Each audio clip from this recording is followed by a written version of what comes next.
سامعین و ناظرین، انفیکشن کنٹرول سوسائٹی آپ کی بہتر صحت کے لیے، آپ کو مسائل سے بچانے کے لیے اور معاشرے میں ایک اچھے طریقے سے زندگی گزارنے کے لیے، جس میں کم سے کم پریشانیاں ہوں، جس میں کم سے کم فکریں ہوں اور گھرانے کی صحت بہتر رہے، مختلف مضامین اور مختلف ویڈیوز ڈالتی رہتی ہیں، اور یقیناً اگر آپ اس سے فائدہ اٹھائیں اور آپ اس کو اجتماعی طور پہ بیٹھ کے سنیں تو یقیناً بہتری کے آثار ہو سکتے ہیں۔ تو ہم جیسے کہ بتا رہے تھے کہ حمل کے ابتدائی دنوں میں پیش آنے والے مسائل کیا کیا ہوتے ہیں، جیسے کہ حمل کے ابتدائی 20 ہفتوں میں جو مسائل پیش آ سکتے ہیں، اس کے بارے میں ہم نے آپ کو پچھلی ویڈیو میں بتایا۔ تو ہم آپ کو یہ بتانا چاہیں گے کہ حمل کے دوران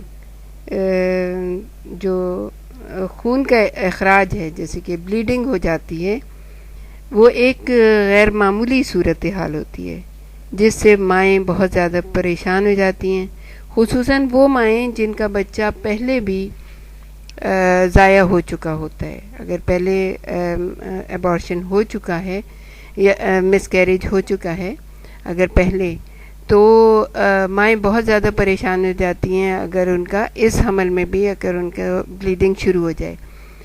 تو مڈ وائف کو اس صورتحال کو سنجیدگی سے لینا چاہیے۔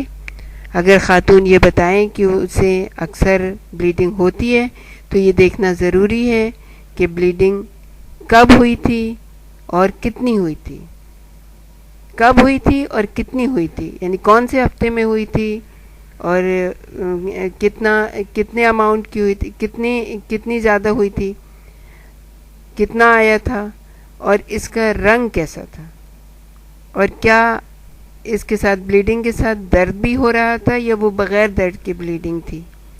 تو یہ تمام چیزیں جو ہے نا اس پہ غور و فکر کرنا چاہیے مڈ وائف کو کہ کب بلیڈنگ ہوئی، کتنی ہوئی، رنگ اس کا کیسا تھا، اور چوتھا کیا ہے کہ اس کے ساتھ درد تھا بھی یا نہیں تھا۔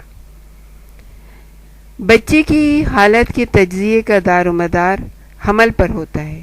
بچے کے دل کی دھڑکن سنائی دینے یا یوٹرس میں اس کی حرکت محسوس کرنے سے پہلے الٹرا ساؤنڈ سے حمل کی موجودگی کا اندازہ کیا جا سکتا ہے۔ حمل کی دوسری سہ-ماہی میں الٹرا ساؤنڈ سے بچے کے دل کی دھڑکن سن کر اور اس کی نقل و حرکت کو دیکھ کر حتمی رائے قائم کی جا سکتی ہے۔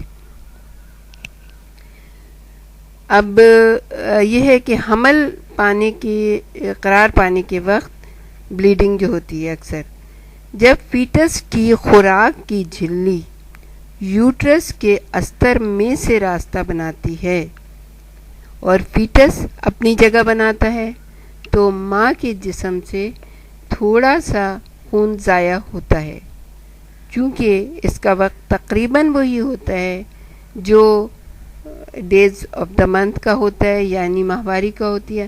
اس لیے غلطی سے یہ بھی سمجھا جا سکتا ہے کہ ماہواری یعنی مہینہ شروع ہو گیا ہے، جو مقدار میں ذرا کم ہے۔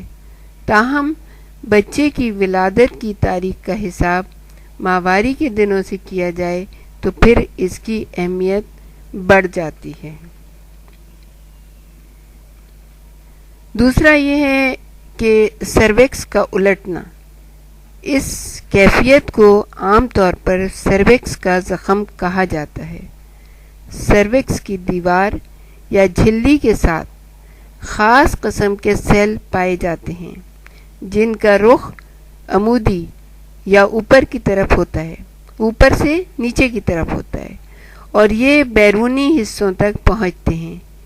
یہ کیفیت اچانک بدل جاتی ہے اور کھپرے دار سیلز یوٹرس کی جھلی پر تہہ در تہہ جمع ہو کر ویجائنا اور اس سے آگے تک پہنچ جاتے ہیں۔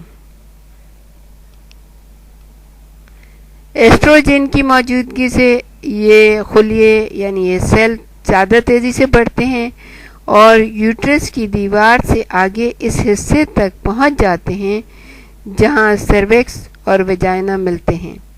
یہ عمودی خلبے غیر طبعی انداز میں کھپرے دار خلیوں کی جگہ پر قابض ہو جاتے ہیں اور جہاں یہ ملتے ہیں وہاں سے ویجائنا کی طرف پلٹ جاتے ہیں.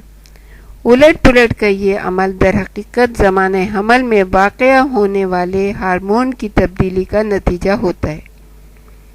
یوٹرس کے اندرونی خلیوں کے غیر معمولی طور پر فعال ہونے سے یعنی تیز ہونے سے بعض اوقات رطوبت کا اخراج بڑھ جاتا ہے.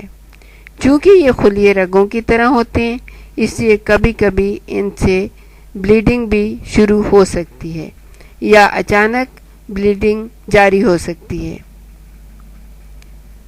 جنسی عمل کے بعد بھی بلیڈنگ آنے کی شکایت عام ہے. یہ کیفیت جسے یوٹرس کا زخم بھی سمجھ لیا جاتا ہے زچگی کے بعد خود بخود غائب ہو جاتی ہے. اس کے لیے کسی دوا یا علاج کی ضرورت نہیں پڑتی. لیکن مسئلہ یہ ہوتا ہے کہ جو بلیڈنگ ہوتی ہے کسی وقت بھی تو حاملہ خاتون بہت زیادہ نروس ہو جاتی ہیں, بہت زیادہ پریشان ہو جاتی ہیں اور اس کی وجہ سے جب وہ پریشان ہو جاتی ہیں تو ان کے پرابلمز جو ہیں بڑھ جاتے ہیں. ہائپر ٹینشن ہو سکتی ہے, ان کو بلڈ پریشر زیادہ ہو سکتا ہے. تو اس کے لیے ان کو خاص قسم کی تاکید کی ضرورت ہے کہ کس طرح سے آپ کو اس وقت احتیاط کرنی ہے اور لیٹ جانا ہے, آرام کرنا ہے, جو بھی بہتر سے بہتر ان کو مشورہ دیا جا سکتا ہے. مڈ وائف ان کو مشورہ دے تاکہ ان کی جو یہ پریشانی کا وقت ہے یہ ختم ہو جائے اور زچگی بالکل نارمل طریقے سے ہو جائے.